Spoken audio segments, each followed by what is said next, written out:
Welcome to the daily updates with me. आज मैं आप लोगों के साथ एक वैकेंसी लेके आई हूँ जो NCERT ने निकाली है, national council of education research and minister, इन्होंने निकाली हुई है ये वैकेंसी। ये बेसिकली वैकेंसी किसके ऊपर है, हमारी professor, associate professor and assistant professor के लिए वैकेंसीज़ निकाली हुई हैं। अगर आप पोस्ट एंड वैकेंसीज़ देखोगे तो सब्जेक्ट के हिसाब से देखना है। जैसे पहला सब्जेक्ट हिस्ट्री है, हिस्ट्री में सिर्फ OBC के लिए 1 सीट है। सोशियोलॉजी है, सोशियोलॉजी में 1 सीट स्टार के लिए एसोसिएट प्रोफेसर SC, 1 स्टार है EWS और 1 स्टार है OBC। ये स्टार का मतलब बेसिकली है PWD कैटेगरी वालों के लिए है, जो फिज़िकली डिसेबल्ड है। बट उनमें भी सिर्फ और सिर्फ जो डिसेबिलिटी होनी चाहिए वो 40% होनी चाहिए, दैट्स इट। उसके अलावा पॉलिटिकल साइंस की 2 सीट्स निकाल रही हैं, एक professor OBC and assistant professor OBC। Education department में कोई नहीं है। एलिमेंट्री एजुकेशन में एक SC की है, एक ST की है, एक OBC की है। वोकेशनल एजुकेशन में एक OBC की है। एजुकेशनल टेक्नोलॉजी में एक OBC की है। मैं आपके साथ PDF का लिंक शेयर कर दूँगी डिस्क्रिप्शन बॉक्स में। आप डिस्क्रिप्शन बॉक्स से जाके 1 बाय 1 ये सारी वैकेंसीज़ देख लेना, आपके मतलब की वैकेंसी कौन सी है। जैसे कि अगले में देखो, सारे सब्जेक्ट ऑलमोस्ट कवर है, बट इन्होंने सब्जेक्ट सारे लिख दिए, हर में वैकेंसी नहीं है। अब जैसे जो जर्नल में आ जाओ, एंटरप्रेन्योरशिप मैनेजमेंट में एक जर्नल में एक वैकेंसी है, वो भी सिर्फ प्रोफेसर कैटेगरी में है। उसके अलावा देखो जर्नल में कोई भी वैकेंसी नहीं है। फिर चाइल्ड डेवलपमेंट में आ जाओ, वहाँ पे एक जर्नल में है, प्रोफेसर में और असिस्टेंट और एसोसिएट प्रोफेसर में। फिर इंग्लिश में आ जाओ, लैंग्वेज एजुकेशन में आ जाओ, वोकेशनल में आ जाओ। अगर आप फिज़िक्स में देखो, कोई जर्नल में वैकेंसी नहीं है, सिर्फ और सिर्फ एक assistant professor including assistant librarian, उसमें एक जर्नल में वैकेंसी है, 1 सीट। अदरवाइज़ इस साइड एसोसिएट प्रोफेसर में कोई भी वैकेंसी जर्नल में नहीं है। ऐसे आपको ये सब्जेक्ट्स दिख जाएंगे। अगर आपका इसमें से कोई भी सब्जेक्ट है तो आप फिल कर सकते हो, ठीक है। एक बार हम एलिजिबिलिटी क्राइटेरिया पे आ जाएं, क्योंकि वो ज़्यादा इम्पॉर्टेंट है। देखो, असेंशियल क्वालिफ़िकेशन जो प्रोफेसर है, प्रोफेसर के लिए जो असेंशियल क्वालिफ़िकेशन बोली गई है, चाहे आप A एलिजिबिलिटी को फॉलो करते हो, चाहे आप B को करते हो, फिर भी आप फॉर्म भर सकते हो। अब देखो A में क्या है। A में उन्होंने क्या कहा है, PhD डिग्री होनी चाहिए आपके पास इन कंसर्न्ड अलाइड और रेलेवेंट डिसिप्लिन, मतलब जिसमें आप फॉर्म फिल कर रहे हो उसमें आपके पास PhD डिग्री होनी चाहिए। और पब्लिश्ड वर्क, और आपका काम पब्लिश किया हुआ होना चाहिए। इंगेज इन, और आप रिसर्च वर्क में इंगेज होने चाहिए। और आपके पास एविडेंस होना चाहिए कि आप कितना काम आपका पब्लिश हो रहा है। इसके साथ साथ आपके मिनिमम 10 रिसर्च एप्लीकेशंस निकले होने चाहिए। Total research score 120 as per criteria, अगर आप चेक करोगे क्राइटेरिया 120 रिसर्च स्कोर आपका होना चाहिए। उसके साथ साथ आपके पास मिनिमम 10 इयर्स का एक्सपीरियंस होना चाहिए यूनिवर्सिटी और कॉलेज में as assistant professor, associate professor, research experience at university level, ये आपके पास होना चाहिए। अगर आप A को नहीं फॉलो करते हो, आप B को देख लो। Outstanding professional having PhD degree, एक आपके पास PhD डिग्री होनी चाहिए। कोई भी एकेडमिक इंस्टीट्यूशन से होनी चाहिए, ज़रूरी नहीं है जैसे ऊपर में लिखा है वैसे होनी चाहिए। और आपने प्रॉपर कंट्रीब्यूशन आपकी की होनी चाहिए, आपको प्रॉपर नॉलेज होनी चाहिए, सपोर्टेड बाय द एविडेंस, और आपके पास 10 इयर्स का एक्सपीरियंस होना चाहिए। मतलब जो भी प्रोफेसर के लिए फिल कर रहे हैं उनके पास एक्सपीरियंस मैंडेटरी है और PhD डिग्री मैंडेटरी है, ठीक है। अब आ जाओ एसोसिएट प्रोफेसर्स के लिए। जो एसोसिएट प्रोफेसर में करना चाह रही हैं, अगेन PhD डिग्री होनी चाहिए और मास्टर डिग्री में 55% प्लस मार्क्स आपके होने चाहिए। और इसमें आपके पास 8 इयर्स का मिनिमम एक्सपीरियंस होना चाहिए, ठीक है।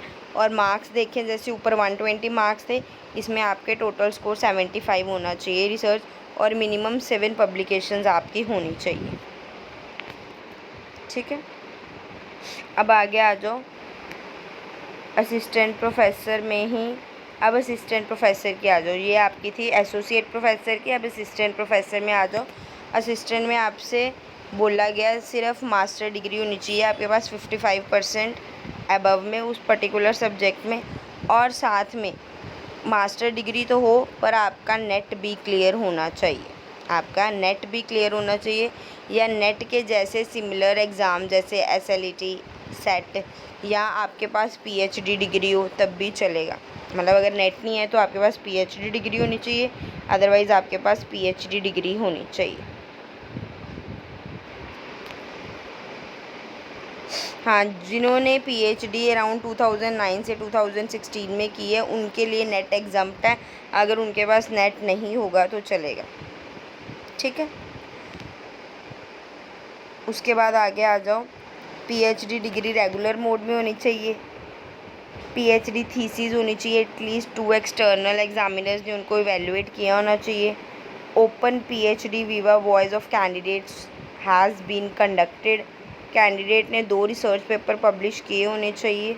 ये आपके पास क्राइटेरिया, अगर ये फॉलो नहीं करते हो तो सेकंड क्राइटेरिया देख लो, PhD की होनी चाहिए अमंग 500 टॉप यूनिवर्सिटीज़ में से। इन्होंने एग्जांपल्स दी है कौन कौन सी यूनिवर्सिटी में से आपकी PhD होनी चाहिए, या आपने इसके लिए अप्लाई करना है असिस्टेंट प्रोफेसर के लिए तो आपके पास ये क्राइटेरिया फॉलो होना चाहिए, ठीक है। नेक्स्ट आ जाओ असिस्टेंट लाइब्रेरियन के लिए, तो आपने लाइब्रेरी साइंस में आपके पास मास्टर डिग्री होनी चाहिए विद 55% अबव मार्क्स आपके पास होने चाहिए। उसके अलावा आपका गुड एकेडमिक रिकॉर्ड होना चाहिए, प्लस अगेन कैंडिडेट ने नेट क्वालिफाई किया हो और PhD डिग्री हो तो उसको ऑब्वियसली प्रेफरेंस मिलेगी, ठीक है। बाकी सारा कुछ वही है, PhD आप ये नेट स्लेट आपने किया होना चाहिए। In such masters program for which is not conducted, अगर ऐसा कोई प्रोग्राम है जिसमें नेट वगैरह नहीं लिया जाता तो उसके लिए नेट को एग्जम्प्ट कर दिया जाएगा, ठीक है, तो उसमें नेट मैंडेटरी नहीं है। अब आ जाओ पे स्केल, पे स्केल इंपॉर्टेंट है, पे स्केल से ही लोगों को होता है मोटिवेशन मिलती है। पे स्केल काफ़ी अच्छा इन्होंने दिया हुआ है, देखो जो प्रोफेसर है, प्रोफेसर का जो पे स्केल दिया हुआ है उन्होंने 1,44,200 के पास का पे स्केल है। इसके अलावा एसोसिएट प्रोफेसर के लिए 1,31,000 के पास का पे स्केल है, और असिस्टेंट प्रोफेसर और लाइब्रेरियन के पास आपका बेसिक पे 57,700 है। अगर सारे अलाउंसेस मिलाओ तो अराउंड 80,000 के पास आपका पे स्केल आराम से चला जाएगा। तो एक अच्छी अपॉर्चुनिटी है, मिस नहीं करनी चाहिए ये अपॉर्चुनिटी किसी को भी जो इन सभी क्राइटेरिया को फॉलो कर रहे हैं स्पेशली। अब इन्होंने स्पेशल कुछ इंस्ट्रक्शंस में पॉइंट दे रखे हैं, ये इम्पॉर्टेंट है सबसे ज़्यादा। इनका फॉर्म फिलिंग 27 से स्टार्ट हो चुकी है और 16 अगस्त तक फॉर्म फिलिंग रहेगी। जो कैंडिडेट फिल कर रहा है उसके पास वैलिड ईमेल आईडी और मोबाइल नंबर होना चाहिए जो वो रजिस्टर करेगा पोर्टल पे। एप्लीकेशन फ़ी की बात करें तो जनरल OBC और EWS के लिए जो फ़ीस है वो 1000 रुपीज़ है, आपने ऑनलाइन ही पेमेंट करनी है और कोई भी मोड नहीं है पेमेंट का। जो वुमेन कैंडिडेट्स हैं SC ST और PWD को, या एनी वुमेन एप्लीकेंट्स या एप्लीकेंट्स जो SC ST और PWD को बिलोंग करें हैं उनके लिए कोई भी फ़ी नहीं है। मतलब जितने भी वुमेन कैंडिडेट्स हैं वो सारे एलिजिबल हैं विदाउट फ़ी, और जो भी SC ST या PWD में हैं उनके पे भी कोई भी फ़ीस नहीं है। Candidates should fill details in register and fill the information, online mode में आपने फिल करना है। जो स्टार मार्क है they are after the required click the submit button, submit कर देना है। जितने भी स्टार मार्क होंगे उनको सभी को फिल करना मैंडेटरी है। एक बार फॉर्म फिल हो गया उसके बाद कोई भी चेंजेस नहीं कर सकते हो। कलर्ड पासपोर्ट फ़ोटोज़ लगानी है, सिग्नेचर होना चाहिए प्रॉपर। ये आप उसके बाद हाँ, जो मैंने आपको पहले भी बताया था जो PWD कैटेगरी लेंगे वो 40% से ज़्यादा वाली PWD कैटेगरी को कंसीडर्ड नहीं किया जाएगा, ठीक है। उसके बाद लिस्ट, शॉर्ट लिस्टेड कैंडिडेट्स की लिस्ट NCERT वेबसाइट पे डिस्प्ले होगी, फिर उनको इंटरव्यू के लिए आना पड़ेगा। अपनी एलिजिबिल जब उनकी सारी एलिजिबिलिटी वेरीफाई हो जाएगी कि हाँ इन्होंने फॉर्म सही फिल किया तो उनके लिस्ट निकलेगी। जब लिस्ट निकलेगी तो आपको इंटरव्यू के लिए आना पड़ेगा। जो short listed non local candidates होंगे उनको ट्रेन फेयर मिलेगा, restricted up to 3rd AC, पर वो आपने जिसमें आना है वो 3rd AC तक का चार्ज आपको मिलेगा, उससे ज़्यादा नहीं मिलेगा। हाँ, अगर आप राजधानी या शताब्दी से आ रहे हो तो उसमें आपको कोई भी फेयर नहीं मिलेगा। उसके बाद फाइनल लिस्ट अपडेट की जाएगी एनसीईआरटी वेबसाइट पे। कोई भी ऐसे candidates, council will not entertain any correspondence with the candidates about their non selection, मतलब जिनकी सिलेक्शन नहीं हुई है उनके साथ कोई भी वो नहीं किया जाएगा कि मतलब कहते हैं ना बाद में जाके कि हम ऐसे करो, ऐसा कुछ नहीं है। सिर्फ इंडियन कैंडिडेट्स अप्लाई कर सकते हैं। रिलैक्सेशन जैसे मिलती है यूजीसी गाइडलाइंस के हिसाब से वैसे ही रिलैक्सेशन मिलेगी आपको। उसके अलावा नंबर ऑफ़ वैकेंसीज़ में very depending upon the actual requirement. यहाँ पे अभी नंबर ऑफ़ वैकेंसीज़ जैसी हैं, अगर चेंज करनी होंगी तो वो चेंज कर सकते हैं।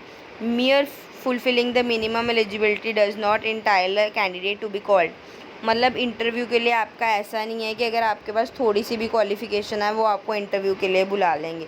मतलब जो रिज़र्व है ये सीट्स, ये प्रॉपर एलिजिबिलिटी क्राइटेरिया को देख के ही इंटरव्यू के लिए कॉल किया जाएगा। तो कई बार लोग ये सोचते हैं कि चलो फॉर्म फिल कर देते हैं, क्या पता बुला लें, ऐसा कुछ भी नहीं है। अगर आप एलिजिबिलिटी क्राइटेरिया को फॉलो करते होगे सिर्फ़ और सिर्फ तभी आपको इंटरव्यू के लिए बुलाया जाएगा, अदरवाइज़ आप शॉर्ट लिस्ट नहीं होगे। और जब आप इंटरव्यू के लिए जाओगे तो आपने अपने सारे सर्टिफिकेट्स, डॉक्यूमेंट ओरिजिनल लेके जाने हैं। ऐसा ना हो कि आप ओरिजिनल नहीं लेके जाओ। The certificate which are neither in English nor can be translated either. बाकी उसके बाद तो सिंपल ही है आपके।